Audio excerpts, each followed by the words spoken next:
എന്താണ് red flag? ഒരു വ്യക്തിയുടെ സ്വഭാവത്തിലും പെരുമാറ്റത്തിലുമുള്ള മോശമായ കാര്യങ്ങളെയാണ് റെഡ് ഫ്ലാഗ് സൂചിപ്പിക്കുന്നത്. ഇത് ആ വ്യക്തിയുമായുള്ള ബന്ധം ആരോഗ്യപരമായിരിക്കില്ല എന്നതിൻ്റെ സൂചന കൂടിയാണ്. റെഡ് ഫ്ലാഗിൻ്റെ ഉദാഹരണങ്ങൾ നോക്കിയാൽ എപ്പോഴും നുണ പറയുക, തൻ്റെ തെറ്റുകൾ മറ്റുള്ളവരിൽ ആരോപിക്കുക, അനാവശ്യമായി എല്ലാ കാര്യങ്ങളും നിയന്ത്രിക്കാൻ ശ്രമിക്കുക, നിങ്ങളുടെ സ്വകാര്യതയെ മാനിക്കാതിരിക്കുക, ഉദാഹരണത്തിന് മൊബൈൽ ഫോണൊക്കെ പരിശോധിക്കുക. ഇനി എന്താണ് ഗ്രീൻ ഫ്ലാഗ്? ഒരു വ്യക്തിയുടെ സ്വഭാവത്തിലെ നല്ല കാര്യങ്ങളെയാണ് ഗ്രീൻ ഫ്ലാഗ് എന്ന് വിളിക്കുന്നത്. ഈ വ്യക്തിയുമായുള്ള ബന്ധം സുഖകരവും സന്തോഷകരമായിരിക്കുമെന്നതിൻ്റെ സൂചന കൂടിയാണ്.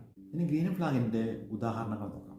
തെറ്റുകൾ ചെയ്താൽ അത് സമ്മതിച്ച് മാപ്പ് ചോദിക്കുക, നിങ്ങളുടെ വ്യക്തിപരമായ സ്വാതന്ത്ര്യങ്ങളിൽ ബൗണ്ടറീസിനെ ബഹുമാനിക്കുക, നിങ്ങൾ പറയുന്നത് ശ്രദ്ധയോടെ കേൾക്കുക, നിങ്ങളുടെ സ്വപ്നങ്ങൾക്കും ലക്ഷ്യങ്ങൾക്കും പിന്തുണ നൽകുക. ഇനി ഒരു റിലേഷൻഷിപ്പിൽ എങ്ങനെ റെഡ് ഫ്ലാഗിനെ ഗ്രീൻ ഫ്ലാഗിനെ തിരിച്ചറിയാം എന്ന് നോക്കാം. 5 കാര്യങ്ങൾ.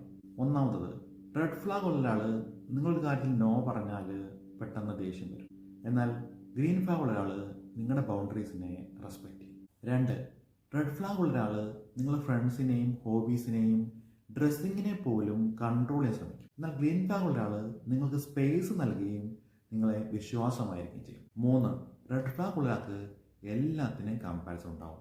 ഈഗോ ഉള്ള ഒരാളായിരിക്കും, കൂടാതെ ഞാനും പ്രശ്നങ്ങളും എന്ന ചിന്തയുള്ള ആളായിരിക്കും. എന്നാൽ ഗ്രീൻ ഫ്ലാഗ് ഉള്ള ഒരാൾക്ക് നമ്മളും പ്രശ്നങ്ങളും എന്ന ചിന്തയുള്ള ആളായിരിക്കും, കൂടാതെ ഒരു ടീം വർക്ക് മെൻറ്റാലിറ്റി കൂടെ ഉള്ള ആളായിരിക്കും. 4, റെഡ് ഫ്ലാഗ് ഉള്ള ഒരാൾ വഴക്കിട്ടാൽ കുറേ നാൾ സംസാരിക്കുന്നാലും ഒരു കുഴപ്പമുണ്ടാവില്ല. എന്നാൽ ഗ്രീൻ ഫ്ലാഗ് ഉള്ള ഒരാൾ വഴക്കിട്ടാലും വീണ്ടും സംസാരിക്കാൻ വരും. 5, റെഡ് ഫ്ലാഗ് ഉള്ള ഒരാളുടെ പ്രസൻസ് അല്ലെങ്കിൽ സാമീപ്യം നമ്മളിൽ കൺഫ്യൂഷൻ ഉണ്ടാക്കും. എന്നാൽ ഗ്രീൻ ഫ്ലാഗ് ഉള്ള ഒരാളുടെ പ്രസൻസ് അല്ലെങ്കിൽ സാമീപ്യം നമ്മളിൽ ക്ലാരിറ്റി അല്ലെങ്കിൽ വ്യക്തത ഉണ്ടാക്കും. ചുരുക്കത്തിൽ മെച്യൂരിറ്റിയാണ് ഏറ്റവും വലിയ ഗ്രീൻ